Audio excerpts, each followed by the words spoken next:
Judah, Judah, Judah, Judah, Judah, Judah, Judah, Judah. Judah, Judah, Judah, Judah, Judah, Judah, Judah, Judah. The scepter will never leave Judah. The scepter will never leave Judah. The scepter will never leave Judah. I'm Judah. Christ sprang out of Judah. King David was Judah. King Asa was Judah. Don't crowd me up, who gon' rouse me up? Alistair Crowley, your time is up. It's a big mess, I gotta clean it up. Esau, the end of my kingdom's up. On the eagle's neck, I'll press. I woke up from my rest. I woke up from my arrest. My rulership is up next. No vex. Judah, Judah, Judah, Judah, Judah, Judah, Judah, Judah. Judah, Judah, Judah, Judah, Judah, Judah, Judah, Judah. We're live. Shalom, Israel. Shalom. Welcome to another live class. We're here at 8524 South Braeswood Boulevard, Houston, Texas, 77071. Our class times are Monday, Wednesday, and Friday. Monday and Wednesday, 7 to 10. Friday, 6 to 8. And Saturday, 10 to 2. If you're local in Houston, please feel free to join us. We have a school in San Antonio. They have the same days and times. We have a school in Virginia at 2610 Granby Street, Norfolk, Virginia, 23517. Their class times are Tuesday, Thursday, and Friday from 7 to 9. And they have a Sabbath class from 10 to 2 on Saturdays. If you're in the Norfolk, Virginia, Chesapeake, Virginia Beach area, feel free to check us out, okay? We also have, we got the school out in Albuquerque, okay? So we got 4 different locations that you can check us out. We got the brother Kazakia, he's out there in Rochester. So if you're in Rochester, you want to get class, hit us up. We'll give you the location where they're doing class, okay? We got the blog talk. That's every Tuesday. What is that? Every Tuesday, Thursday, Friday. And that's with Priest Mashaba, or every Tuesday and Thursday, 10 a.m. Priest Mashaba. You got Mashaba, you got Banabad, you got Tazapa, Nagaya. So you got 4 great teachers that do that blog talk every Tuesday and Thursday at 10 a.m. That's blogtalkradio.com/Mashaba, MASHAHBA. Okay. You can check out our other channels. Aside from this one, we have ISBHPK Kids, 5 Minutes of Wisdom, the Israelite Media Corp, ISBHPK San Antonio, ISBHPK Albuquerque. So make sure you like, share, and subscribe to the different channels to get all this information. Okay, we got kids class every Sunday at 12 p.m. It's not live, it's pre-recorded, and we upload it to YouTube. Okay, we got Israelware, which is one of our businesses. You go to Israelware.com, or ISBHPK.com. Click on Israelware. We got the Fringed Up subscription. You pay $35 monthly, and they'll send you out a shirt with a decal, a biblical decal. All right, with a headband. If you want to do that, it's $70. The matching headband with the shirt. Okay.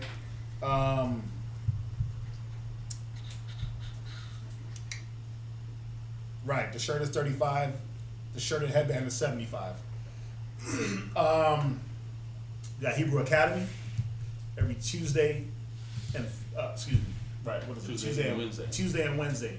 Tuesday here in Houston from 7 to 9, and they do it in Virginia on Wednesdays from 7 to 9. All right, so Hebrew Academy, that's where you're going to learn how to, you're going to get your breakdowns, your who Christ came for, baptism, John 3:16. We're going to give you those breakdowns. We're going to, street speaking etiquette, learn how to march, how to line up, how to street teach, how to read, how to pull your scriptures fast, how to get good with your sword. All right, so that's what the Hebrew Academy is about. That's one aspect of the Hebrew Academy.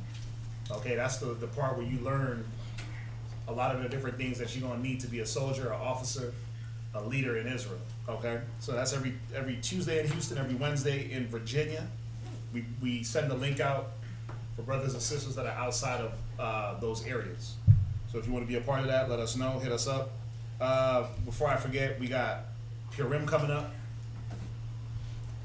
We got Purim. That's on the 23rd and 24th of February.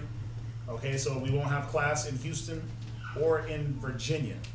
And the brothers and sisters that are in Rochester, they're going to go down to Virginia to hold a feast day down there with them. All right, so the Feast of Purim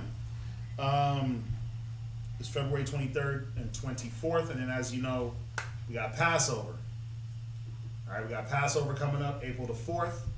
We sent out, for all y'all that want a garment, Shalomaya sent out a link for you to basically put your size, your pant size, shirt size. It got the pricing according to the rank, so make sure you go in there. The brothers, if you want a garment, go in there and make sure you fill that sheet out. Everybody in here should fill that out. Y'all need to have garments, right? If you want to go in unity, you're gonna go in there and do that. All right. There's a RSVP link also for the Passover itself, the dinner. Make sure if you haven't already, go in there, fill that out so we can make sure that we got everybody accounted for. We want everybody to get fed. We want everybody to get a seat. We don't want no funny business. All right. You need to reach a teacher. My phone number is 303-557-8979. You can reach Priest Kazakia. He's at 757-300-4047. I know y'all don't be seeing him online because he's in Rochester. They're not doing class online, but you can still hit him up. They do class in Rochester Tuesday, Thursday, Friday, and Saturday. Okay, so you can hit him up outside of those class times and days. We also have Sweet Ambiance. That's another business. Okay, you can go to sweetambiance.com and you can check us out there. Any body oils, any aromatherapeutic oils, anything natural that you need, we'll have that for you on sweetambiance.com. Okay, so you can check us out there. Anything that y'all want to give, any donations? Or yeah, let somebody else do that. Any donations that y'all want to give? Any somebody get the brother a Bible? Oh, the sister got, yeah. Anything that y'all want to give? Any donations? We got the Wells Fargo. We also have the Zelle. You can Zelle to Kazakia's number. Is it isbhbk@gmail for the Zelle. Any books, pens, papers that you want to mail to the school, do so. You can mail them to me directly instead of the school. We have a problem sometimes where y'all will mail things and we don't get them. Y'all don't get them because we're not here. So if you want to mail things, you can mail them directly to the school, to me, hit me up, and we can get it set up like that. We want to get our books up, our little library. We want to get that going for the brothers, new brothers and sisters that come. We want to be able to have a few books on deck for the school. Everybody's responsible for their own books, but we want to get the school library up also. So, it's good to have a Lost Tribe in Promised Land. It's good to have a Nature Knows No Color line. It's good to have a Russian icons for the school. It don't leave the school. It's here for the school. A lot of the books we give away. We end up giving them out. So we want to kind of build that back up for the school. All right? That's going to be it. That's going to be it for the announcements. What's your name, brother? Kenneth, you got any questions? No, I'm learning. Nothing? Not right now. Okay. Yeah, if you got anything, just raise your hand. We got a topic set up. We usually do. But if you got anything, feel free. During the class, if you got a question, just raise your hand, we'll get to you. All right? So yeah, we do have what's that? Does anybody, what's that? It was just a quick question on the, I don't know if you know this yet, we're picking up our own garments here, correct? Yeah, they're gonna be doing them here. Okay. Yeah. They're gonna be doing the garments. The sisters are gonna do the garments here. They're gonna be doing garments in VA. So if you're here in Houston, you wouldn't put mail. You just put pickup. That way you ain't gotta pay that $22 and they ain't gotta do your garment all the way in a whole other state. Yeah. Yep. Yes, sir. Anything else? All right, let's get into this topic. Another good one. What you got today for them, Shaddai? We're gonna be going over. Went into a psychology voice. We're gonna be going over my psychology voice. Went into the. I have to do my psychology hand. Sit on my voice. Sit on my couch voice. Have a seat. I'm gonna sit on my couch. Lay down. Relax. Relax yourself, Israel. We're gonna be going over trust. Things when it comes to trust. Now I have a question, just to open it up, get everyone involved. This is for y'all, for everyone online as well. It's hard. It was hard for you to forgive the person, or hard. Lots of hands. Lots of hands.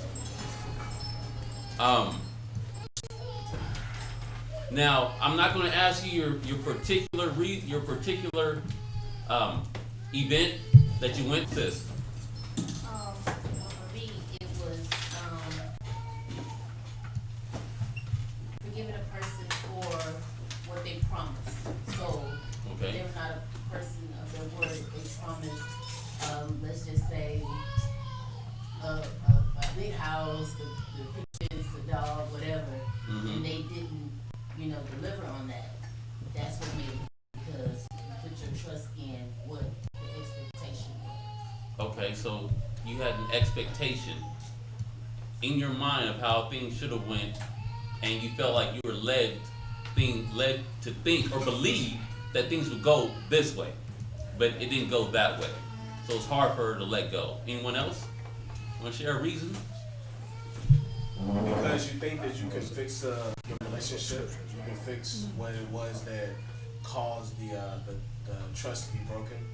Wait, say that again? You believe that you can fix whatever it is that caused the trust to be broken. Okay, so you feel like you can fix.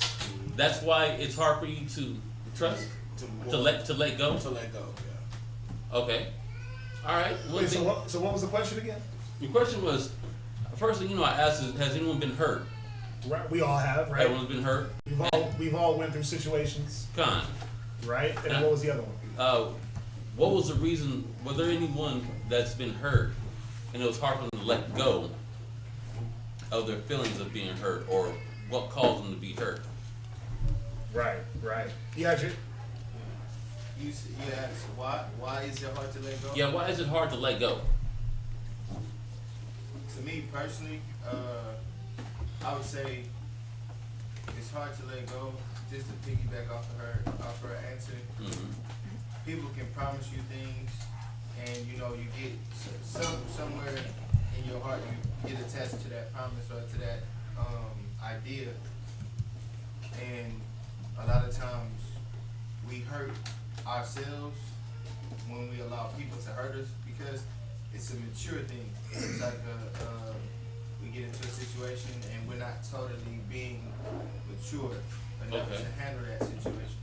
So I guess before the growth comes into the equation, we're still caught on, like I said, the idea, the fantasy, or the the promises that Right. someone is giving us, or the promises we make to ourselves subconsciously for this person. Okay. I would say that. Yeah. They're hitting them. Yeah. They're hitting them. Yeah. So Yeah, those are right. So you have the expectations, or you have maturity. You expect one thing, and it's not happening the way that you expected. The brother, he's bringing out the lack of maturity, emotional maturity. All right, you had your hand raised. I was just saying. Let's see if you get the last one. I would say that it's hard for you to trust a person that's done hurt you and you're not going to forgive them because the thoughts always hit you when you make contact with that person. So you're not going to trust that person no matter what. So every time you come around that person, you feel some kind of way. You feel a little tension, a little animosity. Even if it's your wife, your husband, and they've done these things to you in the past, they still flare up unless you have like maturity. You have to be mature enough to be able to push some things away. If not, you can be immature and still hit that person with those same thoughts and keep those thoughts on that person. Man. So it's really not the person, right? It's yourself. Yeah. And just one more thing. No, go ahead. Go ahead. Me personally, I can say I've forgiven like myself and forgiving people is when you meditate, it's like you have to face yourself basically. Yeah. You have to face the dark side of you first before you can get to the lighter side of yourself. Okay. So in that darkness, which is your emotions, which every person has, I say you have to face them, and sometimes that emotion, depending on what the emotion is attached to or what memory is attached to, we can like run away from it, or we can kind of like push it, like you say, push it off to the side without actually dealing with it. So when you see that person, you have to deal with this person on top of the emotion that you've already attached to this person. Ooh. And that's hard to let go because it's already I like the word that you use. You said it's attached to that person. Yeah. So it's hard to let go of that emotion that's attached to this person. Yeah. Okay, so y'all are all on point, and you guys actually hit some of the things that I have here. I'm gonna read some of this out to you from my research and my studies. One, you have a low propensity to trust. Now the word propensity. Sorry, my Invisalign making me talk funny.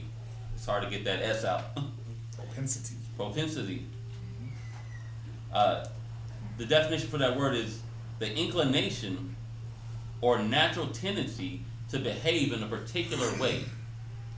So you're naturally inclined not to trust. You have a low inclination to trust people. Now, reading on, it says trust is based on many factors, chief among them being our personality, early childhood role models, and experiences, beliefs, and values, culture, awareness, and emotional maturity, like the brother hit. So there's a conglomerate, there's like a cocktail mixture of all these different factors or variables. Or like the brothers in Trinidad used to say, dynamics. There's a wide variety of dynamics, the way you grew up, the way your parents were, the way people treated you while you were growing up, your different role models that you cleave to. Your culture. And we know what the black culture is. Oh. We know what the black culture is. I'm not gonna forgive you. I'm gonna hold a grudge all the way for 50 years over $5. Right? You borrowed $5 from me 50 years ago, and I'm gonna hold a grudge all the way until I catch a heart attack. That's the black and Hispanic culture when it comes to forgiveness. What's that? And then if I haven't forgiven you, if I don't like you, if you have done something to me, then I'm gonna tell that to 100 people. Like, look, that guy right there. Don't trust that guy. Don't ask nothing from that guy. That guy is no good, etc., etc., etc. John, on point, bro. The slander in the city. Oh, there it is. The slander in the city. Number 2. Oh, go ahead. All right, number 2. You have an unrealistic expectations. So that's just what the sister was hitting on. Unrealistic expectations. In your mind, you envision it one way, but you didn't get it the way that you seen it. Go ahead and read. Unrealistic, unspoken, and unclear expectations are a primary cause for low or broken trust in relationships, and the higher the expectations, the more likely it is they won't be met. So, if you expect, let's say you've been in one of those high class relationships where you're used to getting 5 dozens of roses and flowers sent to your apartment like Hitch did. You're looking for something that's like out of a movie, or you've experienced that, and then when someone speaks to you, you get the impression that they're gonna do that. But that's your impression. That's your expectations. And you set a high expectation for this person. And they didn't deliver. So you don't trust them to deliver. You don't trust them to come through. You think that they don't hold up to their word. Because they're not holding up to the standard that you have in your own mind. You see that? Bear with me. We don't get to the scriptures. But all this, you're going to hear all of these different dynamics in the scriptures. The next point. Number 3. Go ahead. Past hurts hold you back. Past hurts. All the past hurts that never been bound up, that never actually really and truly been healed. It's like that sore that just keeps pussing and keeps bleeding. It never got sewed up, it never got bandaged up. It's getting gangrene. But guess what? You put on your nice clothes, your makeup, you put your oil on, you smelling good, your nice fringe shirt, fringe pants. But you're underneath all the beautiful attire, you're bleeding and pussing from past hurts. Read on. Hurt people, those who have been hurt by broken relationships in the past often hurt other people in a dysfunctional Right, form. hold on. Right. So he said, hurt people, right? Because that's what happens. It's a cycle. There's a cycle that goes on, and you may not be doing it intentionally, but the things that have been embedded into our subconscious, the situations that we've been through, you know, it sucks, but we tend to want others to feel our pain. Yep. Right? Misery It says misery loves company, but you may not even be miserable. You may just be a person living life, not realizing that, yeah, I'm throwing on my clothes, I'm throwing on my outer apparel, but inside I'm messed up. Right. And you just bring people along for the ride. Who do we damage the most? People right next to you. The people next to you, you know, parents and their children. Your spouse, I was going to say that. Yeah, Your spouses and your children. Your spouse, you damage them not realizing what you're doing because of past things that have happened. Right. You know, so there has to be a real examination. There got to be a real examination, a real clearing of oneself. That way you don't let the things that you've been through, the experiences that impacted you negatively, to leak over and impact the next person negatively. Go ahead. Hurt people. Right. Yep. Those who have been hurt by broken relationships in the past often hurt other people in dysfunctional forms of self-protection. So you trying to protect yourself from being hurt, your closed offness, your insecurities is projected out to the person that you feel like you care about.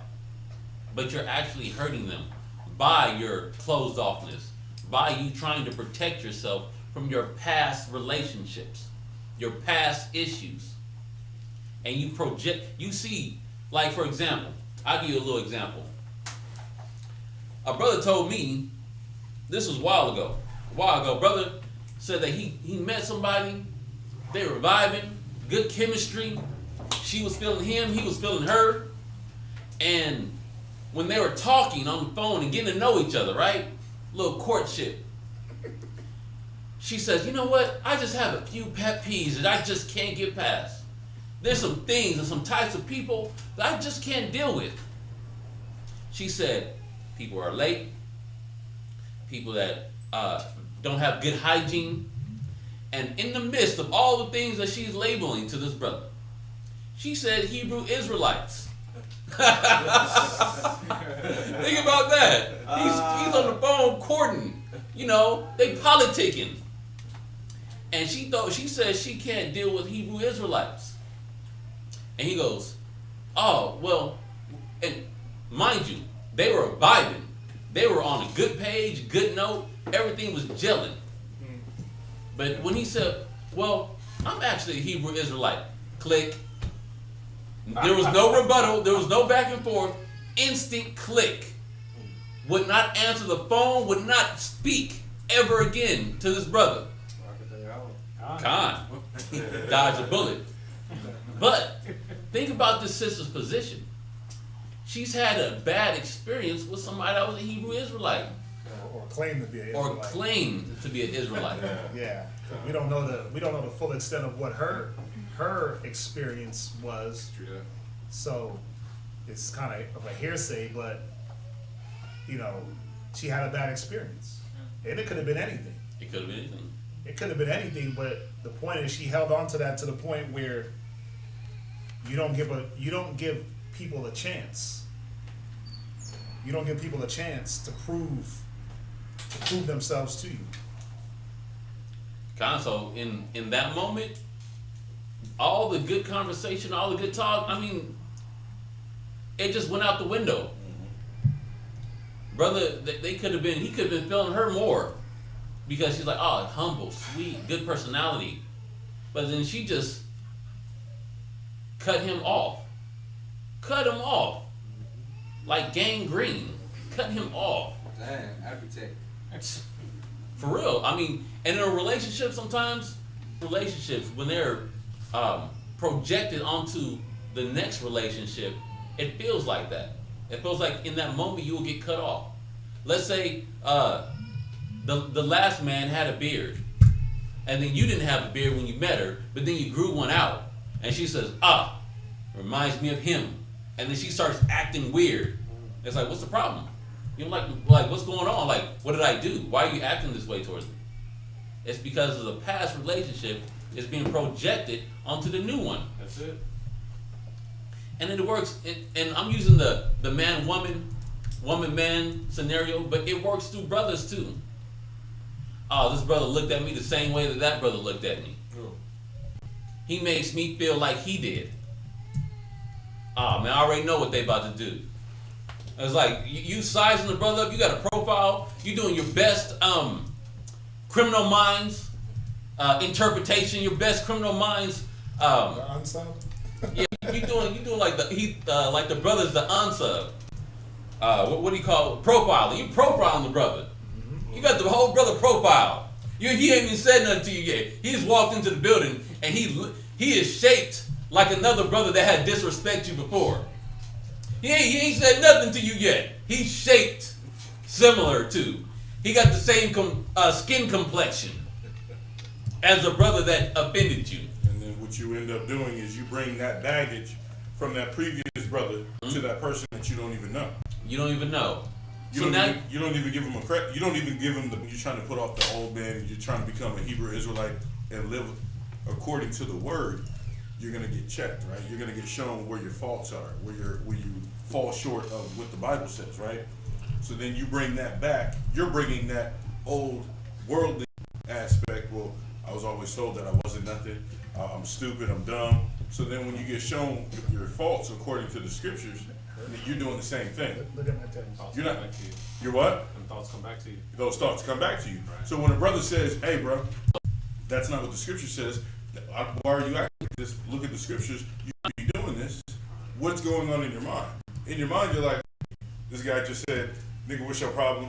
You ain't stuff. You ain't stuff. You ain't gonna be stuff. Why you acting like this? Da da da da da." Did he say that though? I took you all the way back to when your daddy used to put you in check. Right. Right? But he did it in a way where it wasn't, you know, he beat you over excessively, over excessive, bullied you. You know, you got those bully parents. And now when a man is showing you and correcting you, you snap into that mind of, man, this reminds me of when Pops used to check me, but then it would come with a talking and then a punch to the face. Right. You see what I'm saying? Or some type of physical harm behind it. So, you know, again, you put yourself in a realm of not being able to open yourself up to new situations, because every situation ain't the same. Some things might look like another, but you won't know until you go through it. It's true. God, read on. Whether it's unnecessarily withholding trust. Okay, so you unnecessarily in this new venture, this new relationship with a brother, new friend, sister to sister, brother to brother, male to female. You withhold trust. So you're like, I don't know if I can even open myself up any to this person. I need to see where they at first. And it's not wrong to get to know one another, but you got to give to get. So if you're going to be closed off, you're projecting like this person is going to be the same type of person that's done you wrong in the past. So you're not willing to open up to them. So how you doing today? Good. Oh, what's so good about today? I'm alive. It's like None, same thing. you don't dialogue. You don't allow yourself to open up and be you because of what's happened. Read on. Having unrealistic expectations of others. Okay, we hit the unrealistic expectations. Go ahead. Being trapped in a victim mentality. So you always feel that you're the one that's been attacked. You're the one that people constantly keep trying to hurt. You're the victim all the time. He don't love me. I knew he never loved me. I knew he didn't care about me. Babe, why'd you make me scrambled eggs when I asked for over hard? See, I can't do nothing right. See, my last boyfriend Tyrone did me the same way. I can't do that. I'm just wicked. I can't leave. All of that. All of that. Yeah. Read on. Being trapped in a victim mentality. Go ahead. Lashing out at others. Doing what? Lashing out at others. So you lash out. What he was doing, that was the lash out. Boys, something that you would normally be happy and excited about, you all of a sudden like, I don't know if I even like that. It's like, what? I thought that was something that you liked or something that you would get excited about. I mean, I brought you roses today and you say you always talk about getting flowers and now you like you don't even really like these flowers that much. It's like, what? Why are you acting different? Read on. Or operating out of low self-esteem. Low self-esteem. That means that you think less of yourself. And your low self-esteem, your insecurities about yourself is being protruded onto the next person. You had your hand, brother? Yeah. Honestly, me personally, how I got out of like viewing myself more than what I should view myself was just basically coming to the knowledge of knowing like I was made by the Creator. Like, why should I have any why should my self-esteem be low? Like, why should I, regardless of whatever the situation used to be or what it was or what it is, like, or what things look like, it's like, why should I still be held into society's view of like, if you don't have this, that, and the third, then you're just a basic human being, or you just pretty much, the lowest of the totem pole, whatever the case may be. That's real too. Society does have a lot of influence on people when it comes to your self-esteem. The things that you see, social media. Social media is the devil. Social media is the devil. All the things that they put out on social media, they cause people to feel a certain way, or they lead people to feel a certain way. But you shouldn't take your low self-esteem and project it onto someone else. What should be happening is you building yourself, like how you said that you started to gain more confidence in knowing that you were created by the Creator. Con, read on. Our past experiences with broken trust can easily derail us. It does what? Derail us Go ahead. from developing healthy, high trust relationships. So, all of these different things were lead up to say that the past hurts can derail you from future from future hopes, Yeah. future relationships. Yeah. First scripture we're gonna grab. I know we took a minute, but I wanted to lay all these out for y'all, so it can be in your mind, and you can go back and think about these things as we're going through these scriptures. Ecclesiasticus chapter 10 and verse 8.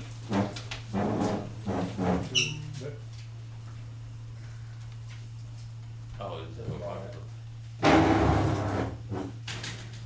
oh, go ahead. Ecclesiasticus. Let him get it. Oh, wait first. for him. Okay. You know about the Apocrypha, brother? I heard of it. Yeah. You can hold on to that one for class. It's marked up because it's mine, but you could, yeah. But those are the books that were taken out. Yeah, like the Book of Jubilee, the Book of Jasper, and all those. Well, no, that's not part of the Jasher, Jubilee, Enoch. Those are not part of the Apocrypha. Okay. These are the canon books that were taken out by the Roman Catholic Church. Wow. The other books like Enoch, Jubilee, Jasher, those have inconsistencies in them that they go against the scriptures. Okay. Right. The Apocrypha doesn't go against the scriptures. Yeah, you can hold on to that one. I didn't know we had more back there. Yeah. Where we at? Ecclesiasticus chapter 10 verse 8. So Ecclesiasticus, you get that popped open right there, Page 76. page 76.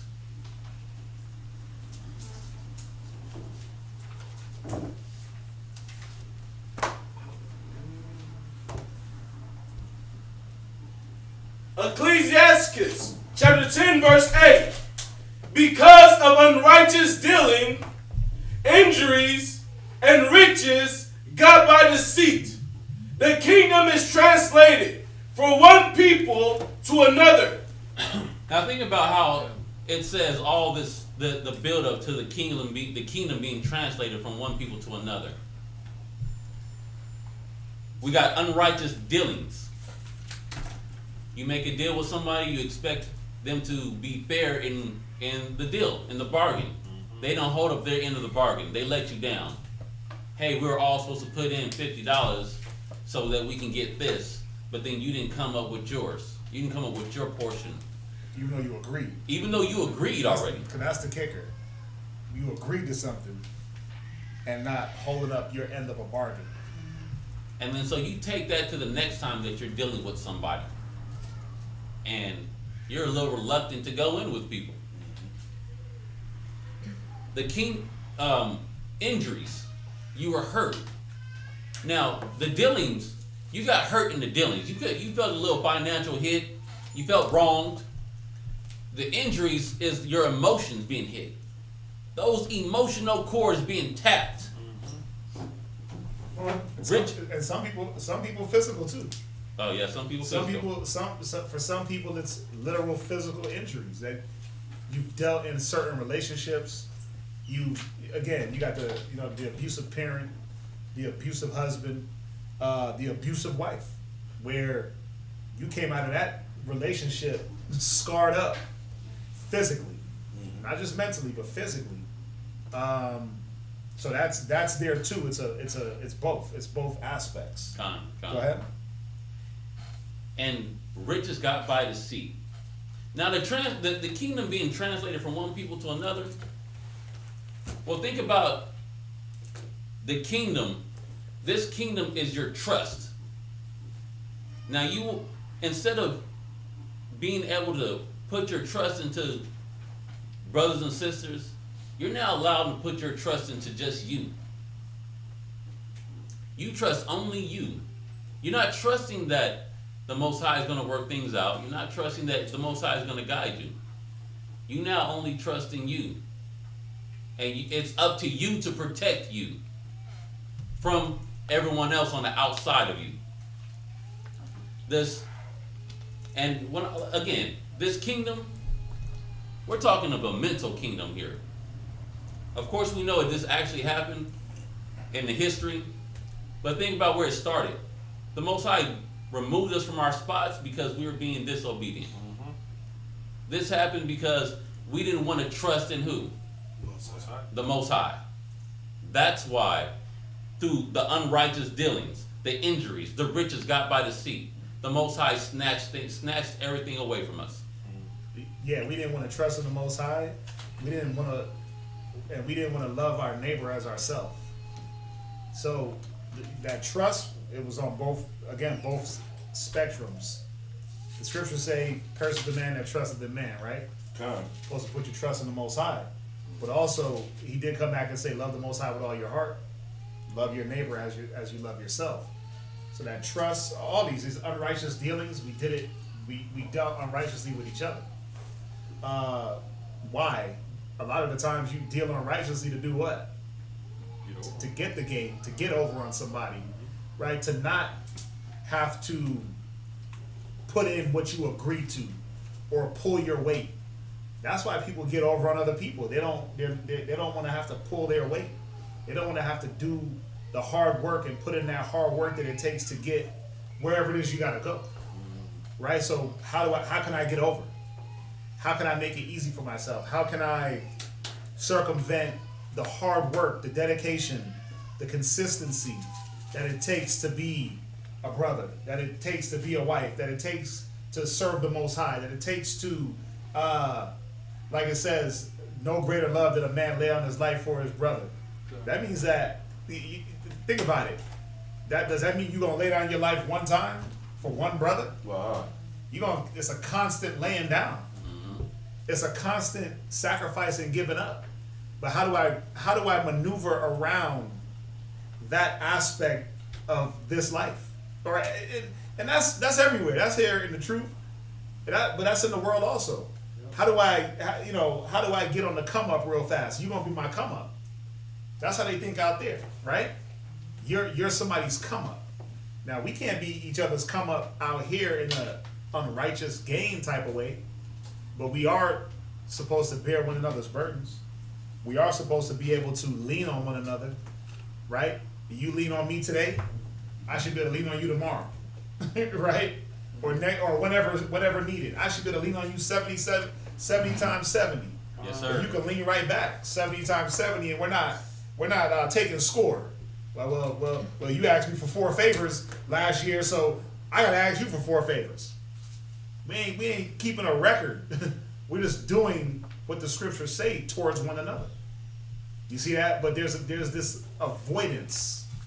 So what happens? Well, yes, the kingdom is translated. You know what's translated? Think about, what does a kingdom consist of? Majesty, righteousness, order, right? Respect. All these things are lost. And what happens? Now you're just in chaos. Now you're in the dungeon of the kingdom, because of the way we deal with one another. These things are these are the first stepping stones to hurt, pain, offenses. These are the first things you deal with. So where we at? Read it again, and then go to the next one. Come. Ecclesiasticus chapter 10 verse 8. Because of unrighteous dealings, injuries, and riches got by deceit, the kingdom is translated from one people to another.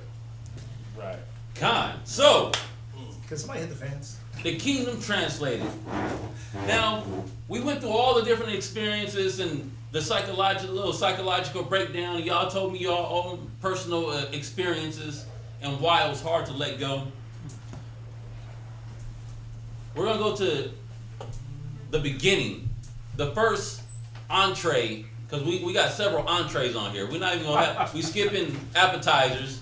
We're not even going to hit dessert. We just getting some meat.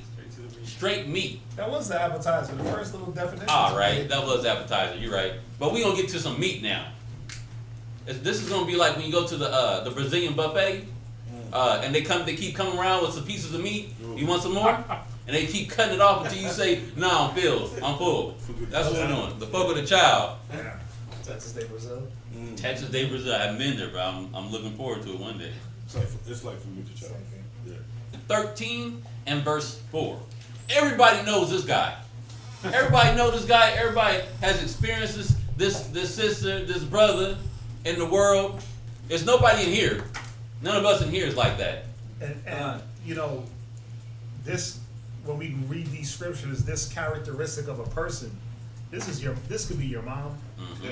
This could be your dad. Yep. This could be anyone that sees an opportunity to use you as a stepping stool, not to say, well, let me come up so I can bring you up, but there's something about this person that sometimes they don't even realize what the hell they're doing themselves. It's a disease in this person to use others. Some people have that disease where they got to use other people for their benefit, and it's not always a malicious intent behind it. Some cats is just lazy as hell. Some people are just flat out lazy, slothful, don't want to do for themselves, and they fall into this mind of, well, I'm going to need others to do for me. But what happens is they become like professional bums, and it starts to weigh on the people around them. Then it starts to look malicious. You see that? So, read where we at. What's that? So I got a question. Yeah. So would you, in retrospect, say that being, homeless is a choice, depending on what the circumstances could be? Well, this is not even going into a person that's homeless through circumstance. Yeah. This is more going through a person that, and as we read it, you'll see. Yeah. Because then if I go into that question, it's gonna take me into a whole other topic.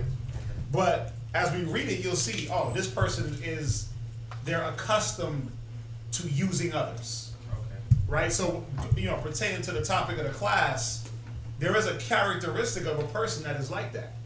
And we've all encountered it. And some of us is like, well, that's just how such and such is, right? And you don't let it affect you. But some people are affected by it. Long term, long run, and you start to really re-examine your relationships with people and how you let them,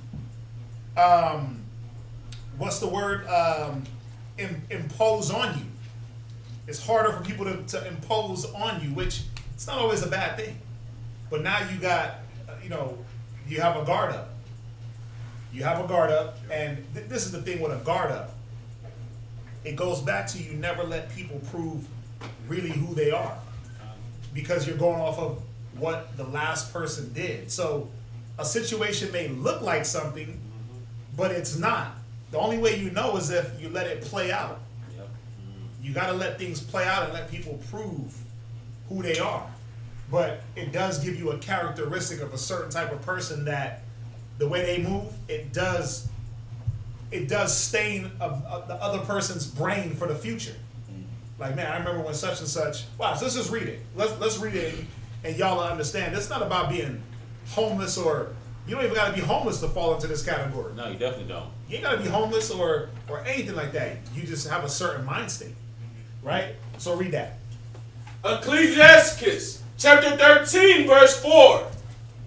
If thou be for his profit, So it's a comma right there. It says if you're for his profit, if he can gain anything from you, if she can gain from you, read. he will use thee. He'll do what? Use thee. So just I like how Quadazar brought out how he said this can be your parents, this can be someone that you know right now. They can use you in many different ways. It doesn't have to always be the same way or as direct as some of these examples will be. But they can use you emotionally. They use you to throw all their demons off onto you. So that anytime they call you is when they got problems. Hey girl, he did this, and this, and and I had to go to this, I went through this, I had to go downtown, bail him out, blah, blah, blah, blah, blah, blah, blah, blah, blah, blah, blah, blah, blah. It just keeps going. And then now you feel way down. They just drained your spirit, and that's all they use you for. No. Think about this. I'll let you think about the person that calls you to co-sign their nonsense.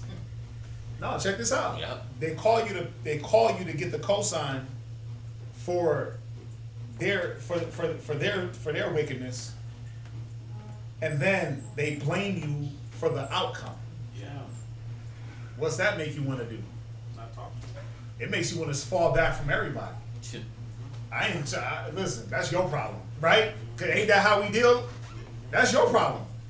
Listen, I'm not giving no advice. Why? Because the last people that I gave advice to, they came back and blamed me. They came back and blamed me for what I co-signed. But they knew that you weren't qualified to give that advice. How come they didn't go to somebody that either been through it or somebody that was more qualified to deal with that situation? They just wanted somebody to co-sign. They wanted somebody to agree in their filth, but then now they want somebody to blame when it goes wrong. See, that causes hurt. That causes pain where you're constantly blamed for the wrongs in somebody else's life. It makes you not want to, again, it makes you reevaluate your own self as a human and say, wait a minute, I'm no good to people. Let me stay away from people. Let me make my circle shrink. And then in a circle, now it's just you and your wife, you and the kid, like, it's real. Yeah. What's that? I was gonna say that it's not even it's that, but if you co-sign on the person that you were talking to, but if the other person found out you said it, then you look like that person. They come back you. Yeah. You know what I mean? You're like, man, I wasn't trying to get y'all into this, but man, I deal with that so many times. You become the target, but that's the point. Think about what that does to you when now a person hits you up like, man, I'm going through this, and you like, oh, listen, bro. You know what? I don't want to be in the middle of nothing. Right? And you automatically excuse yourself. You're Christian now. You just say, hey, pray on it. Pray on it. Yeah. You're a Christian. Yeah, pray on it. Yeah. But you automatically excuse yourself from any type of blame. But think about it. This person may really be needing you in a situation. They might be really, this new situation might be popping up where they really need the counsel, the advice. But you've already been messed up from the past instances where you like, I'm not involved. You got burned. You got burned and you remember the scars. So that's the point. But the using you, see how they're using you not just about being homeless? That people use you, like you said, emotionally, financially, physically, mentally. You'll be used up in all these different aspects. So people use other people just to not be lonely. Yeah. I just need somebody around me. And while you're around, I'm gonna use and abuse everything about you. But you're there for my benefit. And once you catch on to that, what happens? You start to look for every red flag of everybody that you're around. Like, what you want me around for? Just because you bored? Why? Because you lonely? Nah, I just really want you around to spend time with you. And see, and then as soon as something happens, see, coincidences start to pop up, right? To make it look like what you think, right? I'm jumping, but read on. But if thou have nothing, he will forsake thee. Read that last precept again. But if thou have nothing, he will forsake thee. So let's say, for example, you did do the Christian thing, and you say, hey, pray on it, because I've been through these experiences, and I don't want to open up that way and give some bad advice. Hey, just pray on it. You don't say the latter part. You just say, just pray on it. And I'm like, you're not gonna let me vent? You're not gonna tell me something to help me get through my situation? And then you never hear from him. You don't hear from him ever again. Or you loan him some money. You loan some money a couple times, didn't get you back. Man got you back 2 years later. Oh no, tax time. No.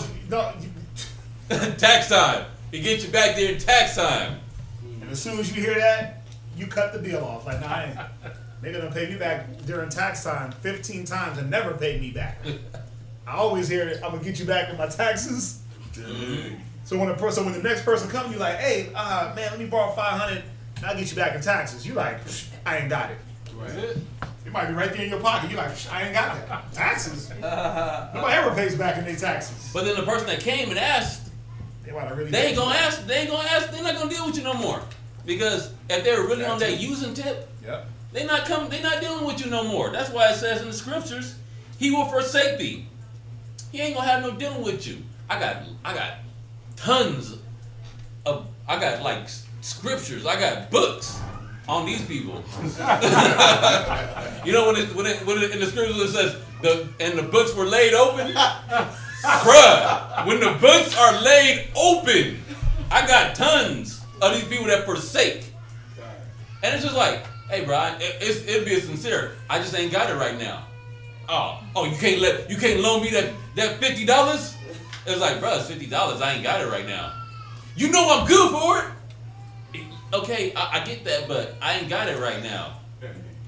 Never hear from the brother for years until he pops up, cause new number, slim down, new haircut, new fit, Facebook profile, instant message. Hey, what's up, bro? Huh? But this is the dude that forsook me for years now, and all of a sudden pops up in my instant messenger. I was like, I gotta like zoom in on the picture, go back and look at some old pictures. Like, you look a little different now. Okay, yeah, because it was so long ago. It says this person will forsake you if they're just trying to use you. If you're not for their benefit, they ain't messing with you no more. Read on. If thou have anything, he will live with thee. Bro, hey, having problems at my crib. They got a place already. I'm having problems at my crib, man. I need a place to stay. No, you don't. Fix the problems at your house. Don't try to leave. But you see how it's a mentality? It's a psychosis. I got problems at my house, so I got to come stay with you. Mm-hmm. Well, how about you fix the problems at your house so you can live at your house? Mm-hmm. Don't leave problems unfixed and try to go do something else. And then what you gonna do? Cause problems here? That's right. And then, but see, that's how it begins. They cause a problem here. They leave A to go to B. They don't fix A. Then they go to B. That's called imposing. That's called couch surfing. Couch surfing. Yeah, that's called imposing. They impose themselves. They're imposers. Right. Right. But they don't fix. They create problems, but they don't fix them, and they're ready to move to the next situation. Man, he's always complaining because I drank up all the milk. Well, yeah, don't drink all the milk. Right. And leave the container in the fridge. And then once the milk's gone and empty, they're like, oh, but this brother ain't got no more milk. On to the next house. Yeah. He's always talking to me about the milk or always telling me to clean the shower. Man, I'm gonna leave. I'm clean out the tub. I'm fed up. This brother always telling me I'm eating and overstaying my welcome. I'm gonna go somewhere else. Not go back home. Well, he ain't even telling you that. He's just saying clean the tub out. Wash your cup when you use it. Mm-hmm. Man, why I gotta wash my cup? I'm a grown man. Okay, well, I mean, what else you gonna do to contribute? It's just, but to them it's a small issue, but they cause hurt here. Then they move to the next situation. They cause hurt there. So now they've accumulated bodies of people they've hurt in different situations, in different ways. This type of person doesn't sit back and examine the way they move towards others. And then what that does psychologically to the giver, that makes them not want to lend to anybody anymore. That makes them build up what I call the walls of Jericho. You know what I mean? So now when a brother's like, hey, damn, I forgot my wallet. You got like $5 and need to grab something. Nah, I ain't got it. And then while you like, hey, this other nigga $5. Never seen him again. Yeah, I heard this scenario before. Let me guess. You need $5. Tomorrow is 10. The next day is 15. When I get in your car, you gonna need some gas money. I ain't got it. Right, but why? Because you built up that reluctancy. You built up that grudge. If you want to get biblical, that's what it is. You built up that grudge for another person because of somebody else's ill dealings. I mean, let's be real. We do it in relationships. You take the old baggage from your old relationship and you usher it right, you walk it right through the door, and you hold the new person accountable for the old person's mistakes. Yes, sir. And that's wrong. Was that song by Erykah Badu, Bag Lady? Bag Lady? Yeah. That's that song everybody knows. Is it Baggage Lady or Bag Lady? Bag Lady. Bag Lady. Oh, yeah, baggage. I'm messing with him, man. I know it's Bag Lady. But y'all see the point. You carry over that old baggage into a new situation. That new situation will never, ever get a chance to get off the ground. That new relationship, you'll never fully function in that new relationship, in that new endeavor. Why? Because there's something that's clouding your judgment. something that's clouding in your mind already from an old. It doesn't matter how long we tend as humans to hold on to things for years, man. We hold on. We always talk about how we hold on to the negative. Yeah. We hold on to the negative forever. But then you tell them, well, what about the good? What about the good times? There wasn't no good times, so it was always bad. Pretty much. I swear that up Like, and down. what? But y'all got kids together. Y'all got this. So even with the kids, it was bad. Pretty much. Like, okay, so the negative tends to outweigh. Gone. Read on. Yea, he will make thee bear, and will not be sorry for it. He'll use and abuse you. And when now you're in a situation and you're down in your luck, he came and wrecked your home just like he wrecked his own home. Now you're in this situation, man, I'm having a problem with my wife, my kids are out of order. Dang, everything, it's like I had a happy home, but he came through and now it's not quite as happy. Now there's a lot of contention around here. He won't be sorry for it. He don't care. It's like, dang, man, you don't know how to keep your house in order? He's already plotting for the next move. It's like, oh, man, it's too much drama going on around here. I'm sorry, bro. I mean, we friends, we boys, but, man, y'all got too much going on around here. I need to dip out. You caused it. Right. Come on, read on. Verse 6. If he have need of thee, he will deceive thee. I'll get you back. I get you, bro. You know I got that job. Remember I applied for that one job. Remember the one you took me to? Yeah. The one you took me to. Yeah, you dropped me off. It was way on the east side, and we live on the west side. You drove me way over there. Yeah, man. The one I'm gonna need a constant ride to? Exactly. I was just about to say that. Yeah, man, I got the job, man. So, bro, I got you when I get paid. I got you, man. Hey, but bro, you real. You a real brother.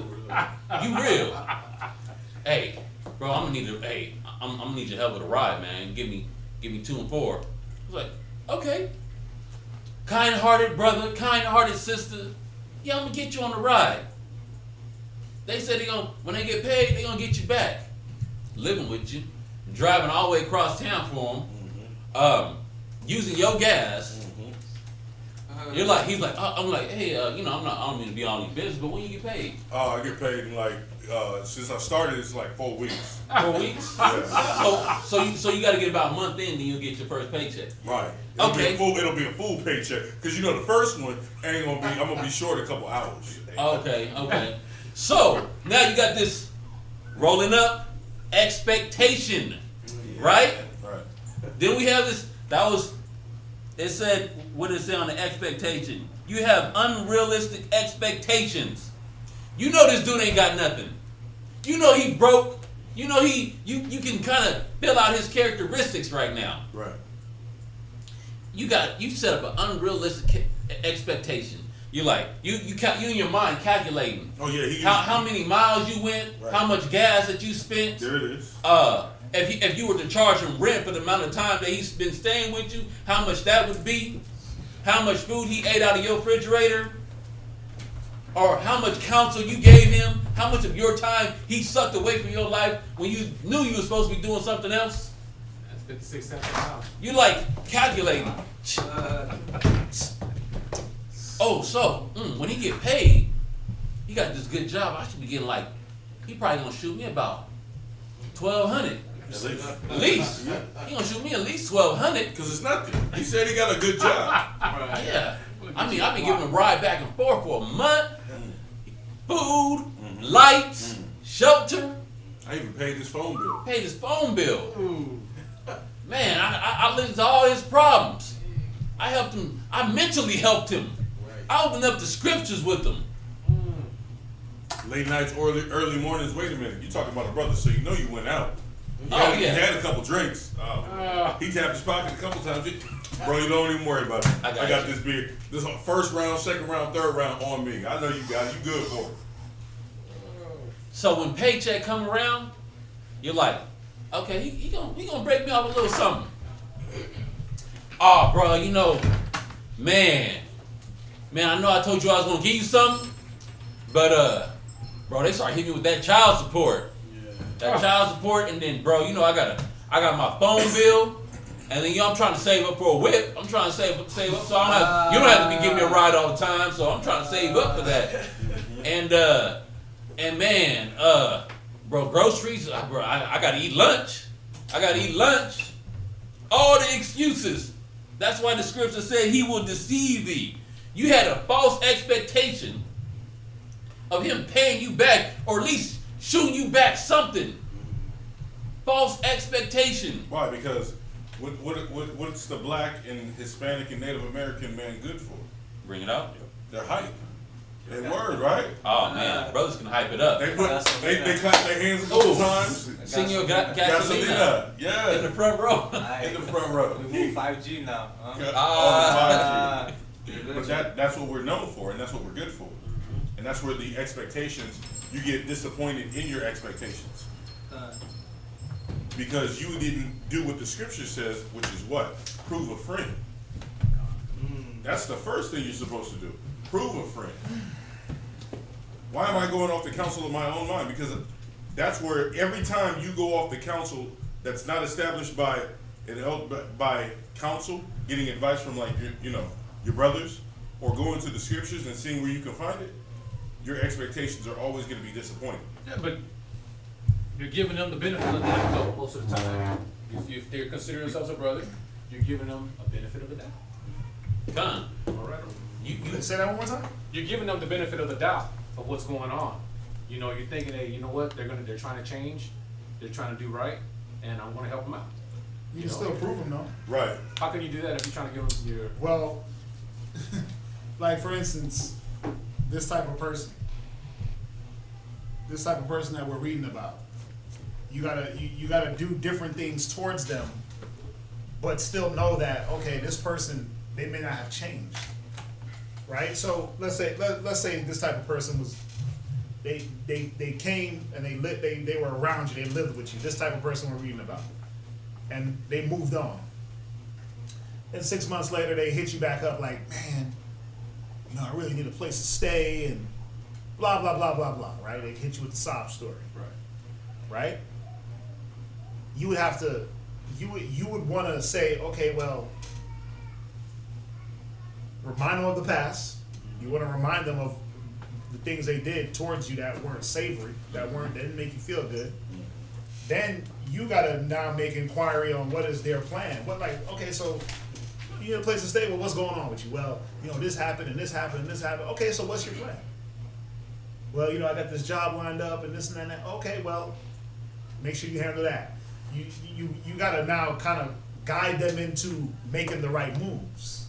Okay. You see what I'm saying? I hear you. And you set up now boundaries. There gotta be boundaries set up. You see what I'm saying? Like, do you just let a child just run rampant? No, you correct them, right? You set boundaries, and when they break the boundaries, what do? You just move the street out. You correct them, right? Whatever you set up as a punishment. Because usually with children, you tell them beforehand, if you do that, I'm gonna beat your butt. Yep. Or you gotta execute, or else what? They're gonna keep doing it. They're gonna keep doing it. Right. So you gotta set your parameters, Okay. right? You gotta set your parameters, and you can't have in your mind that things are gonna be different because a person says so. Can I get one real fast? Yes, sir. Ecclesiasticus chapter 19 and verse 4. First go to Ecclesiasticus 6 and verse 7. We've been quoting it. Let's get it. God. Read it. Ecclesiasticus chapter 6 and verse 7. Go ahead. If thou wouldest get a friend, Right? prove him first. Right. I can't just say, oh, you're my friend because you said you're my friend, Right. or because you want to be my friend. Well, let's prove it. Let's prove it. Let's see if you're gonna do what friends do. So there's gonna be situations that come up that's gonna prove whether or not you are who you say you are. Go ahead. And be not hasty to credit him. He said what? Be not hasty to credit him. Right, because when you are hasty to credit him, that's your fault. Right. That's your fault when you put it in the mind like, oh yeah, that's my bestie. But y'all just met a week ago. How is that your bestie? How's that your BFF? Right? How's that your best friend? How's that that's my best brother. But how? Y'all just met. Right. Go to Ecclesiasticus 19 and verse 4. Ecclesiasticus chapter 19, verse 4. This one? That one. You don't got this one. Stop. Read. Cascade. He that is hasty to give credit Right? is like-minded. Wait, he said he's what? He that is hasty to give credit is like-minded. Yeah, you light-minded if you hasty to give credit. Right. You got these women, you'll meet a man, and you be like, girl, he's the one. How? How is he the one after a few days? How is he the one? How is she the one? Like, oh, I'm deeply, madly head over heels in love with her. How is she? Well, I looked her in the eyes. Right. And we make this eye contact, and the stars align, and she's my soulmate. It was chemistry. Like, what? What are you talking? What did you just say right here? You light-minded. You're light-minded if you're thinking like, oh, she's the one off of a glance. He's the one off of a glance. Well, girl, because the way he looked at me in the club that night, you know what I'm saying? We both caught eyes and you know. No, I don't work like that. So now that's your husband. Now that's your wife. Now that's a friend. There's something. So it's showing you that. I'm gonna say this: a lot of the hurt that you go through, you cause because of this. The light-mindedness to give people the credit that they have not earned. Think about it. Don't the Most High prove us? Con. How many times does He prove us? Every day. Every day you get improved. Yes, sir. Whether or not you are a friend of the Most High. So why wouldn't we prove one another daily? Why wouldn't you test to see where a person, you know, that litmus test, where do we stand? If it was just me and you and the earth was crumbling, would it be just me and you?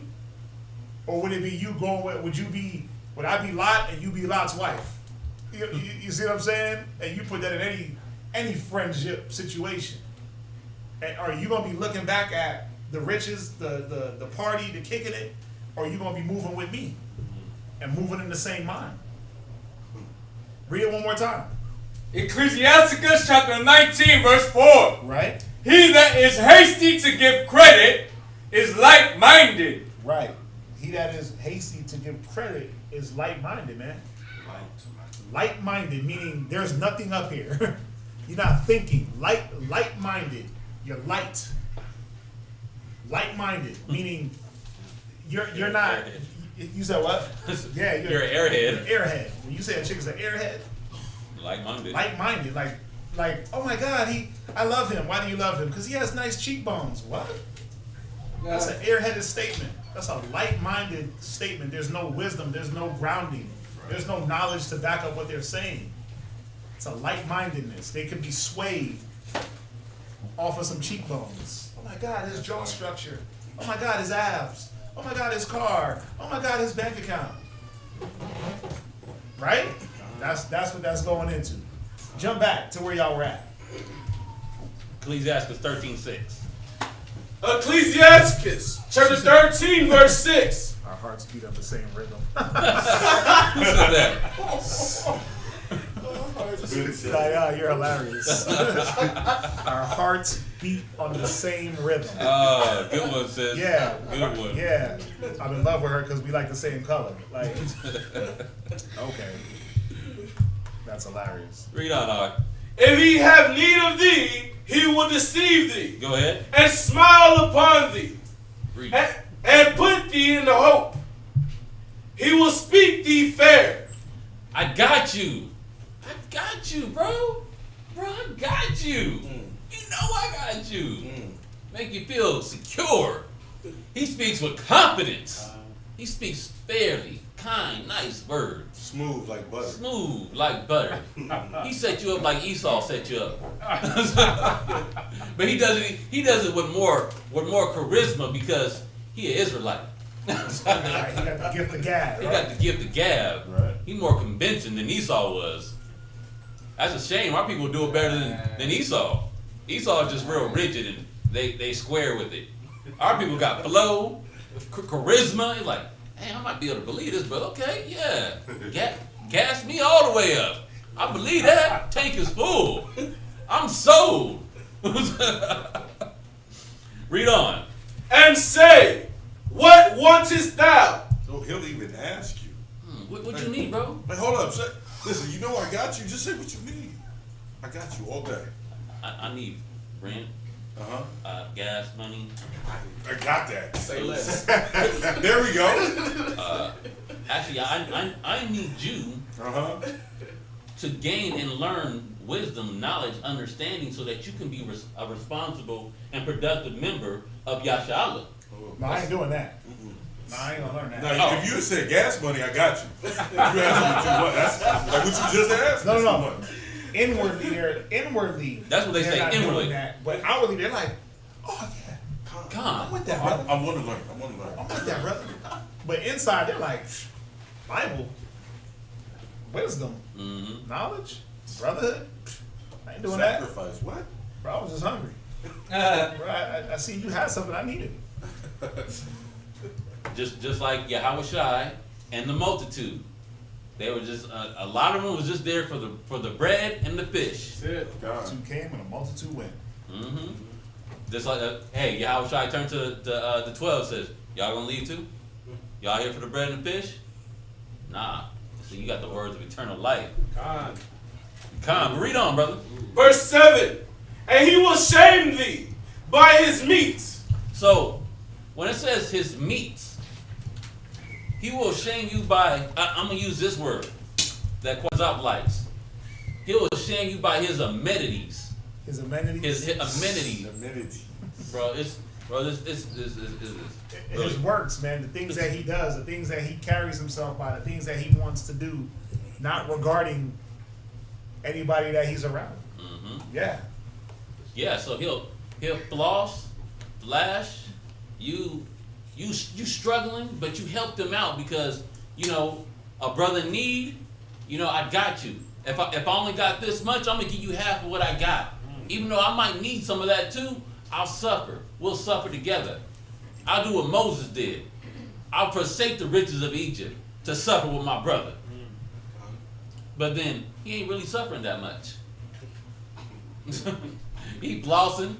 Look, man, look what I got. Just got a Cadillac. Ooh. He expect me to say, throw some D's on that. Just got a Cadillac. He expect me to say that, but I'm like, how you affording all of that? But he'll shame you by his meats. Read on. Until he have drawn thee dry twice or thrice. Ooh. It says draw you dry. So not just the first time. Not just the first time. Not the second time. Not even a second time. 3 times. 3 times. So wait, let me get this clear. So this individual was down and out a few times, and every single time promised to do better, to be right. But now, once they made it back to their feet, they looked at you like, Ninja, who is you? Man, it's sad. Wow. Or what did they say? What's the world say? Fool me once. Man, you gotta get your own. Right. Right? I got it off the mud. And it's not. We're using this comical scenario, but it gets more sophisticated than that. Right. It definitely does. It's not always all about money. Yep. It's your time. It's your energy. It's your efforts. Oh yeah. Because you can put a lot of time and energy and effort into someone, and that will continue to dry you up. When we used to work in the mall, we called them soul suckers.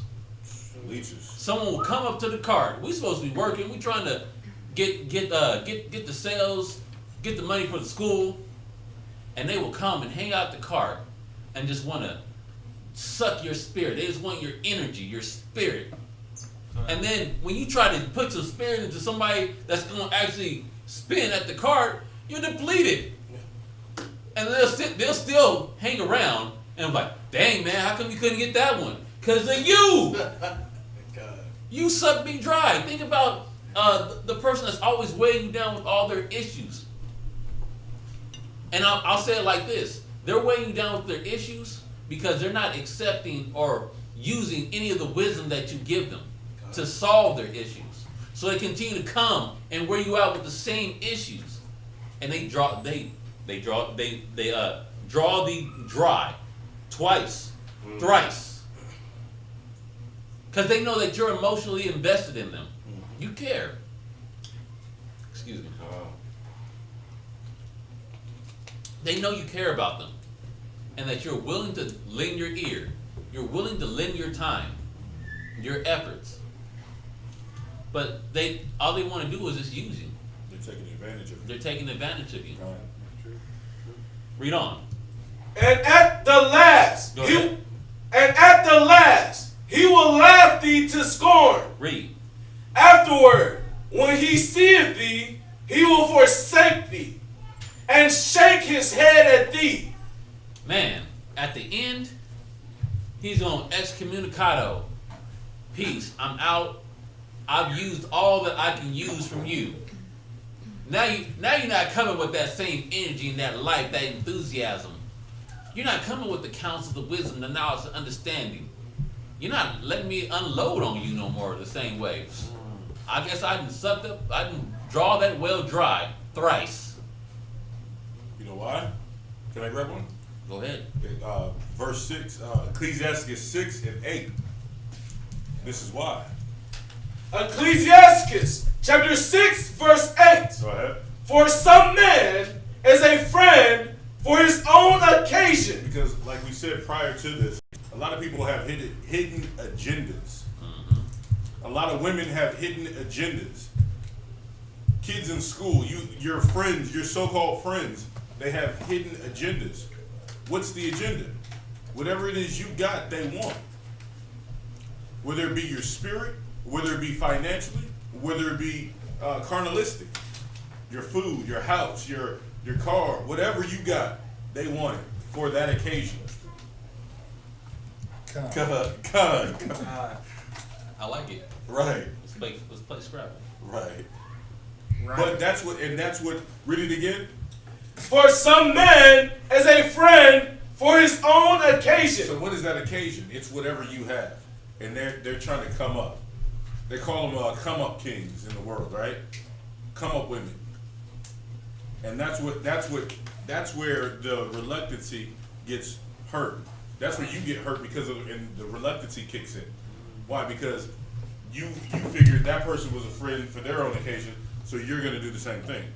So now I gotta burn you before you get a chance to burn me. I gotta mistreat you before you mistreat me. Why? Because she did it to me, right? She came, I treated her like a queen, I gave her love all the time, and I boosted up her confidence. She came in as an ugly duckling. I built her up, and now what'd she do? She left me high, dry, and ready to cry. So now when you come in, I'm gonna look at you sideways. I'm gonna down talk you. I'm gonna trot down on everything you say and do in my house, right? Vice versa, women with the men. You know what? Last guy I was with, Chauncey, he treated me like crap. So I'm expecting every time. Okay, I see your voice get loud. I heard you talking over the phone or laughing.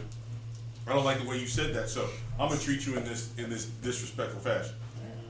Yeah, Chauncey did that. Right. Why? But so now you get these people who are their friend for their own occasions. And then, the messed up part, psychologically wise, you engraft that and you pick up those same characteristics that you learned how you got mistreated, you pick up that same mistreatment and you portray that or project that on the next individual. You become what you hate. You become what you hate. You become. It's like it's like people that have been molested at a young age. They people that molest other people. They became what hurt them. Right. They become the molester. They become the molester. They become the predator. When they were victimized, they become the predator. So that's another thing you got to be careful of. But that's what can happen if you. Because let's think about it. Is this really about some person coming and taking stuff from you? People take from us all the time. People are gonna take from you all the time. It's really about you preserving your spirit. What's the whole purpose of getting over hurt, pain, and offenses? It's not for them, it's for you. Right. So you don't become that. You see that? So you don't become what it is that harmed you. You don't become the predator. You don't become the thing now causing the hurt. Where we at? Verse 8. Yeah, go ahead. For some man is a friend for his own occasion, Okay, go ahead. and will not abide in the day of thy trouble. And so that person that come up king, that come up queen, when you're down and out and you need help, they're not around. But why are they not around? Because again, you didn't examine the situation. You didn't prove a friend. Verse 7. You were like-minded. What was it? Ecclesiasticus 19:4, right? You were being simple-minded. Somebody came into your life, and you know what the first thing you should have did? Counsel about it. The scripture says that counsel before every enterprise. But you didn't even do that. Yes, sir. You thought you were mature enough to handle it, and now you down and out. Now you got taken advantage of. Con. Can I get just one more? Yeah. Go back to Ecclesiasticus 13:11. Ecclesiasticus chapter 13, verse 11. Go ahead. Affect not to be made equal unto him in talk, Go ahead. and believe not his many words. What? Believe not his many Said words. do what? Believe not his many Yeah, words. this is how they get you, man. They hit you with those many words, that gift of gad, that player talk, right? That baby is gonna be alright. I'm gonna give you the sun, moon, and the stars. You my one and only. I'm gonna take us to the moon. The world is yours. They hit you with all that, right? Go ahead. For with much communication will he tempt thee, Go ahead. and smiling upon thee will get out thy secrets. Right. Read verse 12. But cruelly he will lay up thy words. He will do what?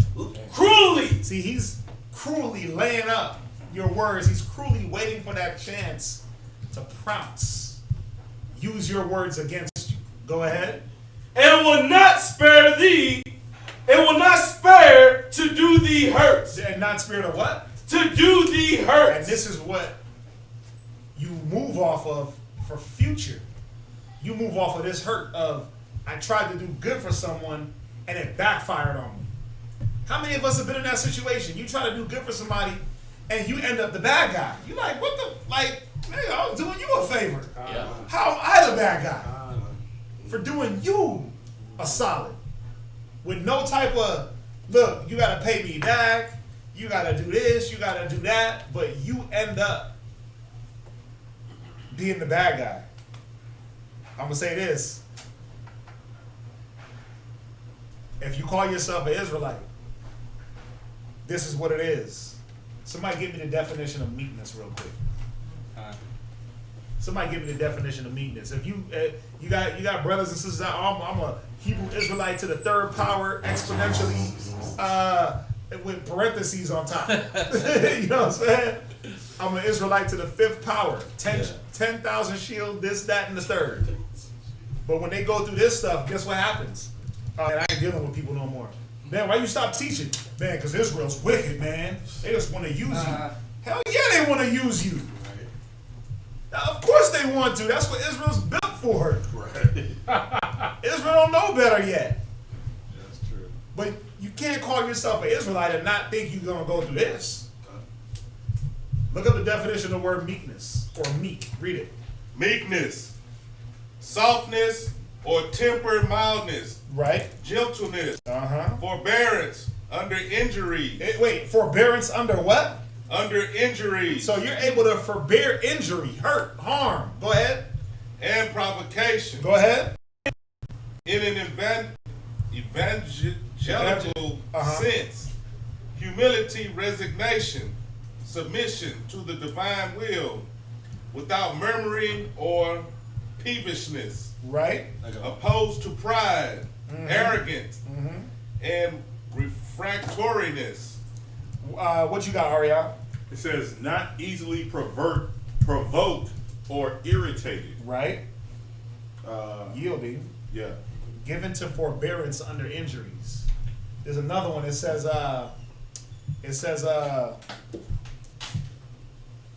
man, where'd you get your definition from, Derek? That was the Hebrew dictionary. I mean, King James dictionary. Okay. Check this out. I got another one for meek.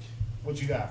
Mild of temper, soft, gentle, not easily provoked or irritated, yielding, giving forbearance, Right. appropriately humble, submissive, divine, Basically, not proud. being meek is the ability to endure injury without resentment. So you can do whatever you want to me. I'm not going to hold it against you 10 years later, a week later, a year later, a month later. I can endure injury and not look at you for the fault you caused. How many of us can do that? It's very hard to do. It's very hard to do because all the things y'all said earlier, y'all condemned yourselves. No, y'all condemned yourselves. Right? Gotcha. Right? But no, it's hard because, like you said, there's emotion attached. Yes, it is. There's situations attached. There's so many things that we attach to these different instances. Again, you don't have to be in that mind and have emotions attached and be over emotional and oh my God, every time I drive to the drive-through at Sonic, I break out into tears because that was my boo, but she left me. And Sonic. yeah, she broke with me at Sonic, and you know what I'm saying? Like, come on, man, but who does that? Yeah. Who does it? Like every time you watch a TV show, you break down and cry because that was yours and hers favorite TV show, but she ain't here no more. Nah, man, you don't do that. That's the movie stuff. Yeah, I got your definition. It says enduring injury with patience and without resentment. Yeah, where you get that from? That was the Merriam-Webster, That's where I was at. 1828. Yeah, I don't know why I wasn't. I just had that definition in my head, but yeah, it's the same thing. Yeah, I'm a one. You had your hand up. I forgot. Right. So, what scripture did I leave off at? That was verse. It was Ecclesiasticus chapter 13, verse 12. Right. Read verse 12. But cruelly he will lay up thy words. Who wants to? Who's ready to forgive a cruel ass person? You're ready to cast cruel people off to the side, right? Get them out the way. But who can really say, man, I've forgiven the cruel people in my life, the people that have done cruelty to me. Go ahead. And will not spare to do thee hurt. Who can say I've forgiven the people that I know have literally been out for my neck? They literally was headhunting for me. They was out to get me. Like you knew it. Like you knew like this person was gunning for you, and you were like, man, you know what? I forgive that person. I let that go. Yeah. Go ahead. And to put thee in prison. Yeah, think about it, man. Who can honestly, in their own spirit, say, man, I've forgiven those that literally have wished me harm. Because we've all had those people that have been cruel to us, have wished us harm, have tried to put us in, have brought us into situations, or I should say, we allowed ourselves to be brought into situations with people, but they have the one up on you, meaning they have the say where it goes. It can be good or it can go bad. How many of us can literally say, man, you know what I'm saying? Like, I ain't tripping. It's rough, right? What's that? That's what I was getting. That's when you come into this truth. And that's when you start to realize, man, hold up, I'm being this person, and you can't hold on to these grudges that you were holding on to all your life. And that's what this truth brings you to, because you actually in battle with yourself, that old man, and that old man stays attached to you. And that's one of the fights that you have. Well, I have on a daily basis, because these thoughts hit you on a daily basis. So But that's how you know you haven't let him go. That's how you know you. I'm glad you said it. It's not a knock on you, but I'm trying to show you. That's how you know you haven't truly let go of grudges and hurt and pain when it's a daily thought or a daily occurrence that comes up in your own head. Because think about it. Right. Is the pain constantly, the pain and the hurt that you went through, is it happening now? No. Then why think about it? It's not that you're trying. It's not that I'm trying to think know. about it. I know. That's my point. I know. You're dealing with it. You just go about your day, and all these thoughts hit you. Bam. I know. You're like, you know what? I gotta let that go. And that's what I do. I mean, I gotta let that go. It ain't there, but it hits you. It hits you, and it hits you. So if I let it, I believe I let it go. But you know, because when I get around that person, I treat them like a brother. You know, there's nobody here, but I'm saying I get around that person, I treat them like a brother. Hey, how you doing? You let it go. But sometimes that thoughts still hit you. They still. No, you're absolutely right. But no, you're absolutely right because I mean we're all human, and you know you'll be driving down the street and look at the McDonald's golden arches, and all of a sudden you back in the '80s, right? You all of a sudden you're like back in like your younger time of your life when man, I remember the first time I went to McDonald's, and then you have that thought, and then all of a sudden you have a thought, and it takes you through your whole life pertaining to. But see, what I'm saying is if that's happening every single day, then something is going on where you haven't cleared that matter every day. You see what I'm saying? Where my mind. Now I said it wrong. Okay. It's not every day. Right. I'm saying just certain.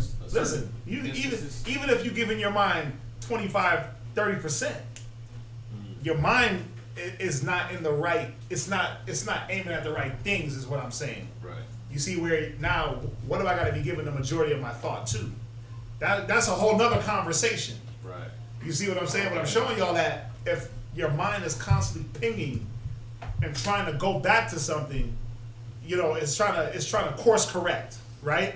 But it constantly pings on this negative, bing, bing, and then you go and bing, and it's like, okay, what's going on here? I really haven't gotten over because I keep resonating back to this thought, bing, every so often, bing, and you're like, damn, wait a minute, why I keep thinking about that? No, hold up. And you moving through life, you doing what you do, bing, and like, whoa. Why is it keep resurfacing? Right. Those are, you know, I mean, if we're dealing with that, Right. those are the questions that we got to ask. Like, why do I have these same thoughts of the hurt, the pain? Why does it keep resurfacing?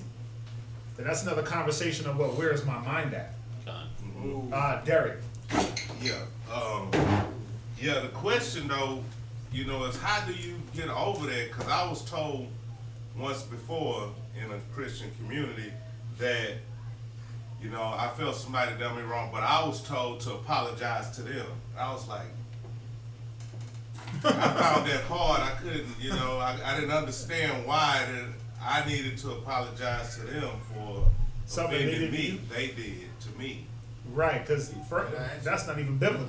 That's not even biblical to have to go apologize. Like, well, I guess because of maybe how I was feeling toward them, like I was holding this grudge though, and I was holding, you know, I wanted like maybe some revenge, or I wanted. It was making me unhealthy, you know, the way that I was feeling about it. So I guess the only way for me to release it was to own up to your end of whatever was going on. Yeah, possibly, but I didn't see what I did wrong anyway. You know what I mean? I didn't see it, but I still didn't understand it. I didn't know if that was because that would be the backward. That's a backwards way to approach it. Yeah. Where if something is done towards me, I'm not gonna go apologize. Right. You gotta come apologize to me and let me know that you're sorry. But the one thing is this, and this is how I operate. I don't need you to come tell me I'm sorry for me to forgive you. I don't need that. I don't need an apology, but in a person's repentance and being remorseful, part of it is saying I'm sorry, you know, and acknowledging what they've done. So you could do something to me, and what do I go back and do? Well, I got to go back and examine the situation, myself, and who I'm dealing with. And I got to say, okay, well, we human. We all, you know, we make mistakes. I'm not gonna, just because you didn't come and say something to me, that don't mean I can't forgive you already. That's one way to stave off the thought of, well, man, I'm gonna hold on to this until they come to me. What if they didn't know they did something to you? I'm gonna hold on to this until you get the acknowledgement that you offended me or that you hurt me. No. So damn, it's messed up that you offended me, but guess what, man? I'm already behind me. I'm already on to the next thing. You see that? I'll point it out. Yeah. Hey, I felt some type of way when blah blah blah blah blah, but I'm not going to hold on to the little bit of pain and the little things that are associated with apologies. Well, your apology wasn't sincere. Yeah. Okay. What are you apologizing? Yeah, like, but because you'll have that, like, Yeah. well, because the way we do things in Israel, right? The scriptures say if there's something between you and a man, you go to that man. If he don't hear you, you bring a witness, right? If he don't hear you and the witness, you go and get the elders, right? So now, if the elders get involved and we're like, okay, this is the situation, and we're laying out both situations. He feels like this because you did this, right? Yeah. Let him know how you feel. Well, I feel like this. Damn, bro, I really didn't understand I made you feel like that. My bad. What's going to stop the other person from coming back and saying, well, that's not sincere. You're only apologizing because they're here. Oh, we've heard it. Yeah. So that's why you got to be ahead of the curve and say, well, I'm going to forgive you before you even apologize. It won't be in my spirit to hold on to no type of malice towards you. Mm-hmm. You got to be in that mind, or else you'll be waiting on insincere apologies. You'll be looking at people's apologies like, let me check for the crackle in his voice. Let me see if I see the shimmer in his eyes of tears to see if he's really sincere. No, I'm serious. Shimmer in his eyes. Yeah, you're looking for that little tear to start dropping to see if he's sincere. Yeah, and it's like, I don't need that. Yeah, you want brothers to be sincere. You want people to own up to the things that they do. Right? But that's still not contingent on me forgiving a person. You see? And that's how we all got to be. That's how we all should be. You don't have to apologize to me for me to forgive you. That's where that goes into that definition of expectations. You shouldn't have any expectations for that. You don't need that closure. Your faith or your ability to forgive shouldn't be contingent on somebody else apologizing to you. Why? Because it was written in the scriptures that offenses will come. Right? So you already understood the blueprint. So now what are you supposed to do? You're supposed to move forward. Keep on. Okay. You were about to throw your hand up a little bit earlier. You already answered. Oh, I did? Yeah. What was it? It was like a bunch of. I know we up here getting it in. I know we're getting it in, but y'all see that, right? Like we have to elevate ourselves way past what we've been taught. Like, oh, she got to come say sorry and da-da-da-da. The scriptures do say. Well, go ahead. All right. So, a guy for me that kind of really is bringing me to an elevated consciousness, like he elevated himself beyond the status quo of the fact that he was a crip or anything like that. Stood in his way. His whole blueprint, as far as his mind goes, he just surpassed anybody's expectation or society's expectations or whatever it was. right. So, pretty much, it's one of those guys where you would say he took no offense to people, even though they would try to offend him. Or when the offense came, he pretty much handled the situation as Christ handled any situation. So let me ask you this: Would Nipsey Hussle roll with an enemy? Would he literally have an enemy rolling with him for years, knowing that he was an enemy? I think he did, honestly. Just in my perception of how the whole thing played out, I think he knew that someone in his camp or people next to him weren't, that type of solid, what's the It's hard to say, right? Because we weren't there. We ain't there. Exactly. But I know Yahweh Shai, Christ, he did it Yeah, with Judas. He knew who Judas was when he chose him. He said it. I've chosen you 12, and one of you got the devil. Yeah. So he knew what he was about. Because what was it? Was it about him forgiving him for something that he didn't even do yet? It was about him giving him a chance to not do what he was gonna do. Wow. It was about, I'm gonna show you how to roll with a standard. I'm gonna show you that you don't have to be Judas. Peter could have been Judas. Exactly. And we're knowing and giving people the opportunity to, again, we read about it, prove yourself. To take a better route. but to take a better route. Us being the example of forgiveness, change. Again, I don't need 50,000 apologies for me to forgive you. You need the apology for your godly sorrow and that whole thing of repentance to happen. You see that? Like, does the Most High need us to apologize for him to really forgive us? Nah, he already got it set in his mind. Listen, when you read in Deuteronomy, he said, I'm going to give you all the law and y'all just going to break it. Ooh. He said it. He said, I'm going to give you this and guess what y'all going to do? You just going to break it. Right? But he always constantly reminded us that, me and Dawiyah was going over it today in that Isaiah 6. He constantly reminded, I'm going to whoop you, but I'm going to leave a remnant of righteous. Isaiah 1, I'm going to whoop you, but I'm going to leave a remnant of righteous. Romans 9, I'm going to beat you down, but guess what? I'm going to always leave a remnant that's going to serve me and do towards me what I want. But imagine if we never ever start acknowledging who we are and what we need to do. Does it take away the fact that the Most High already forgave us? No. Nah. As in the you, but already in the mind that, you know what? There's nothing that anyone can do to me that now I can't function in life short of death. I mean, really, what can a person take from you that can't be restored? What? A woman? Money? Car? What? What can a person really take from you that you can't get back? The Most High can't give you back. And then when they take it, think about it. I've been in some very weird situations just in life. And in the moment, you're like, man, how could I be portrayed in this manner? But then when you keep going through life, you see that the betrayals and the things that were, we read it in Ecclesiasticus, right? The injuries, the hurt, what's the first scripture you went to? Oh. Yeah. It's 10 and 8, right? Yeah, unrighteous dealings. Right, the unrighteous dealings. Injuries. The injuries. Riches gotten by deceit. The things gotten by deceit. That was situations to make me better. It had nothing to really do with nobody. That's it. That's it. So whatever you do towards me, listen, those things are going to turn to your detriment anyway. The unrighteous dealings, the riches gotten by deceit, that's going to be the turning on that person. How am I supposed to move?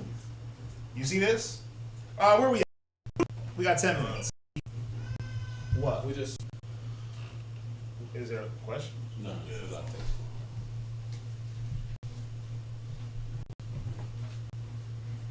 Oh, yeah. I'll do that after class. Go ahead. Where we at? We're in Ecclesiasticus. No, jump to the next one. We're done with that one. All right, so We got 10 minutes. yeah, 10 minutes. Now, we've been through a whole. We're going through a nice adventure of remembering the past and the types of people that we've interacted with.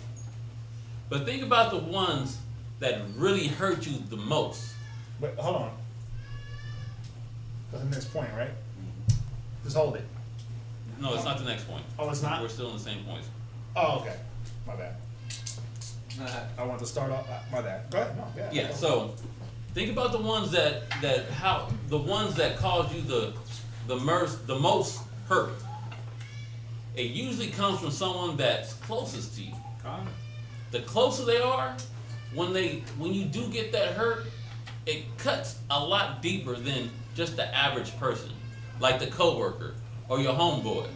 If it's someone that you're really intimately close to, it hurts a lot more. Give me Psalms chapter 55 and verse 12. And this is David. This is David recollecting his account of his hurt.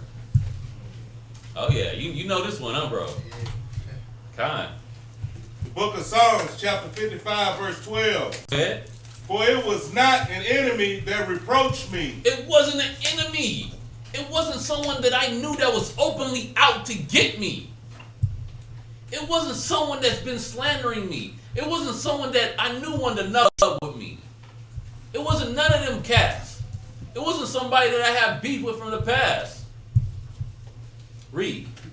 then I could have borne it. Because I would expect that. You expect it coming from somebody that you got problems with. You expect it to come from an enemy. Or just a random person. Or a random person. You could expect it more. But David's not going on that level. Read on. Neither was it he that hated me that did magnify himself against me. Read. Then I would have hid myself from him. I would have taken measures to avoid the harm. I would have taken measures to avoid this person, period. Read on. But it was thou, a man mine equal. Ooh. He said, it was you. A man, my equal. I looked at you like I looked at myself. I felt and cared for you like I care for myself. A man, my equal. Read on. My guide. You taught me. You taught me. You helped. You were the one that helped me get past situations in my life. You were the one that counseled me, that I went to for wisdom and advice. Read. And mine acquaintance. We dealt closely with each other. Go ahead. We took sweet counsel together and walked unto the house of God in company. Man, I'll even throw this out there. You brought me into the truth. You were the one that brought me into the truth. Man, I thought I could trust you. I was completely open, all the way open, and you stabbed me. Yeah, I've already proven you. I've already proven you. I've already proven you. You've already proved yourself a friend, and then you turn. That right there, because this is the thing, you don't see it coming. No. You don't see it coming, and it's like you get blindsided, man. Those are the worst. Think about it. When you've been with that woman for 10, 15 years, and you in there, and then all of a sudden she just switch up like a light switch, bloop, and it's just she hates your guts, or you know, and you like, what the hell did I do? And she just totally switches on you, and then she's gone. That hurts more than like the little old chick that you was getting with that was disgruntled, right? And you knew she was gonna be gone anyway. But the one that sat next to you for 15 years and laughed with you and smiled and pillow talk and watched movies and kids and this and baby I love you and then all of a sudden you just switch up. The brother you've been rolling with for years and years and years, and he just switch up. You're like, you didn't see it coming. Yeah. Yeah, it said, and walked into the house of the Most High in company.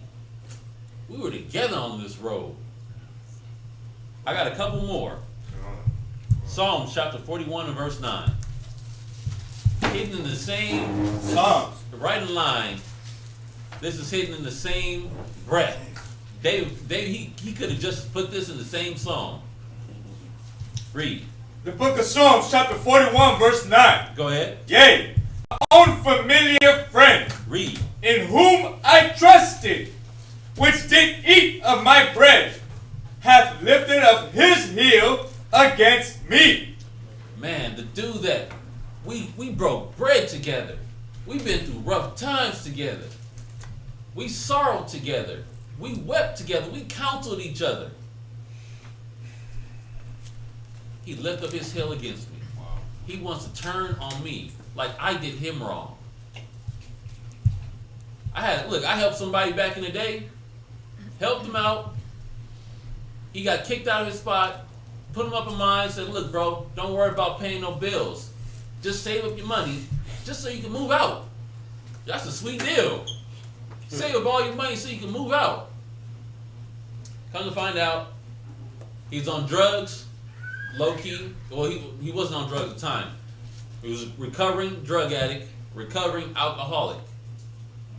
Had a lapse while he was staying with me because he had extra dough. Yep. Had a lapse. Then when I told him, hey bro, I can't have this at the house. You gotta leave.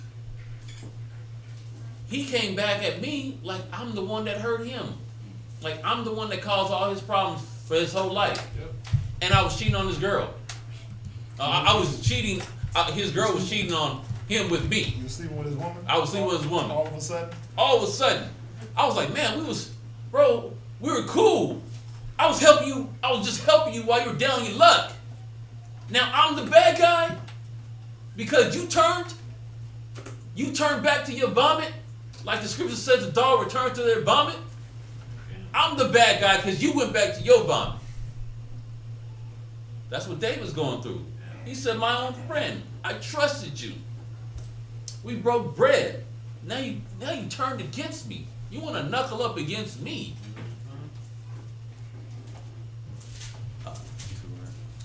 Huh? Go. Where you at? You at it?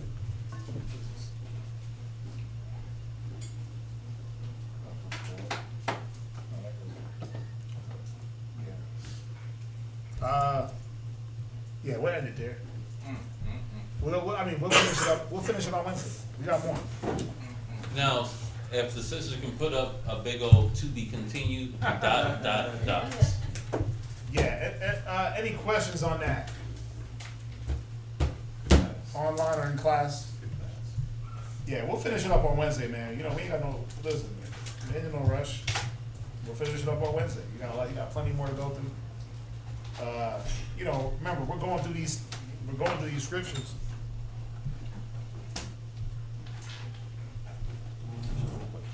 This is we're going through these to show these are the things that accumulate through time and build up.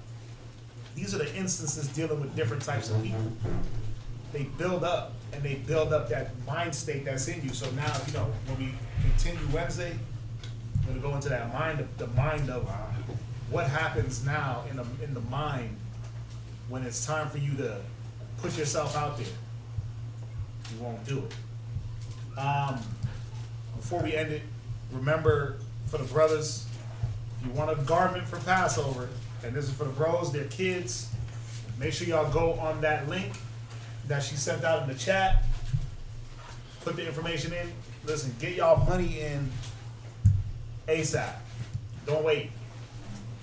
Don't wait, because the longer we wait, the less time they have to do the garments.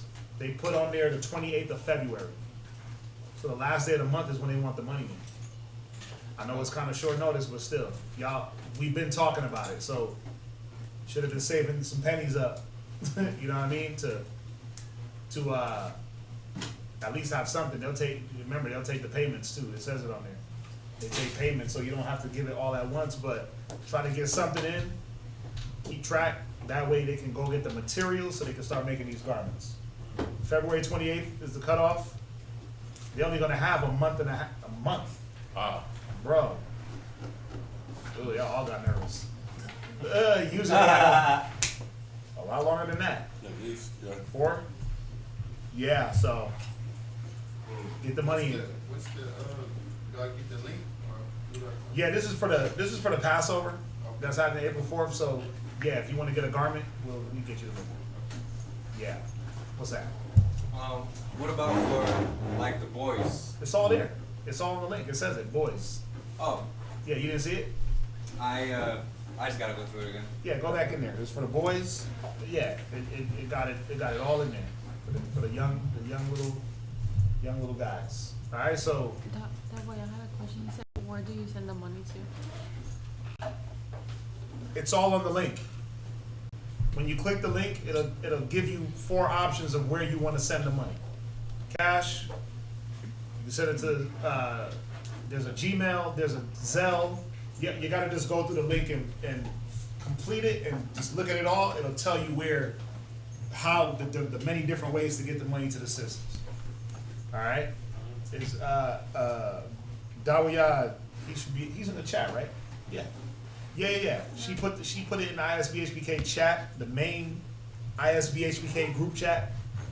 Just click the link and it'll give you all the instructions. It'll tell you where you can send the money and how. Okay, so listen, let's get that in. Let's get that in ASAP. So they can have some time to start start on the garments. Okay. Put the link. Yeah, the link is in the chat. It's in the ISBHPK chat. You don't have it to put it in there, right? Yeah, it's in the ISBHPK group chat. Yeah. Yeah. Should I say that? Huh? Should I mention it? We can mention that.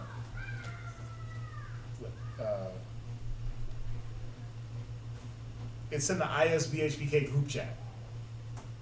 So click the link and it'll give you all the instructions. If you can, are you able to throw it in there?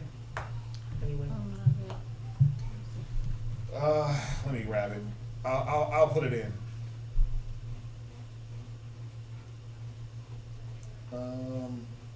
Let's see here. Yeah, remember they got class in VA tomorrow. Nice be core. Rochester. I'm gonna go to YouTube. Boom. Samsung. Boom. Look. I'll put it in. They grabbed the whole message. Oh my gosh. Here, I got it. Yeah, remember they got class in VA tomorrow. Yeah, they got class in VA tomorrow, so make sure y'all look out for that. And then we'll be back on Wednesday to continue this class. All right, let's see here.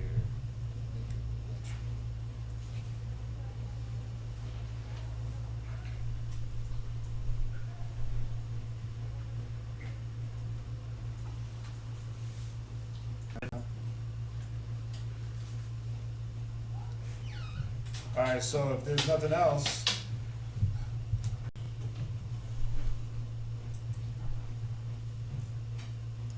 hold on.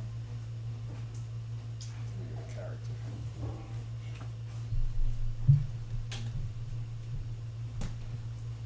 That should be it. That should be it. See y'all back here on Wednesday.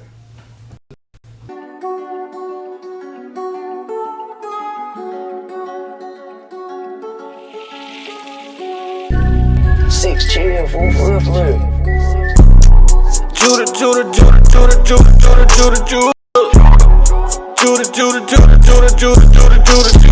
Scepter would never leave Judah.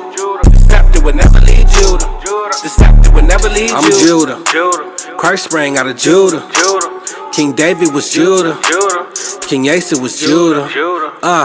Don't crowd me up. Who gon' rouse me up? Alistair Crowley, your time is up.